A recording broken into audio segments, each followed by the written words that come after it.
తణుకులో విఆర్లో ఉన్నటువంటి మూర్తి గారు మరణించడం చాలా దురదృష్టకరం.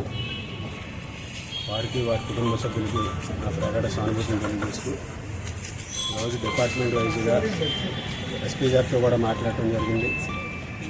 వారు అన్ని విధాలుగాను కూడా దీని మీద ఎంక్వైరీ చేసి ఏ విధంగా ముందుకు వెళ్ళాలనేది, ఏం జరిగిందనేది వారు ఎంక్వైరీ చేసి దాని ద్వారా తెలుసుకొని వారికి వారి కుటుంబానికి న్యాయం చేసే విధంగా ఈరోజు ముందుకు వెళ్తామని ఎస్పీ గారు చెప్పడం జరిగింది.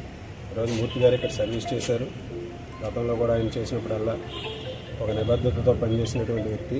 ఎప్పుడూ కూడా డిపార్ట్మెంట్కి సంబంధించి అన్ని విధాలుగాను కూడా ఆయన సరైన విధంగా ఎప్పటికప్పుడు స్పందించేవారు. ఏదైనా చిన్న కార్యక్రమం జరిగినా, ఏదైనా యాంటీ సోషల్ ఎలిమెంట్స్ ఎక్కడైనా ఇబ్బంది పెట్టినా అన్ని విధాలుగాను కూడా ఆయన స్పందించి వెంటనే దాని మీద తక్షణం చర్యలు తీసుకునే విధంగా ముందుకు వెళ్ళారు. అటువంటి వ్యక్తి ఈరోజు అందించడం చాలా దురదృష్టకరమని ఈ సందర్భంగా తెలియజేశారు.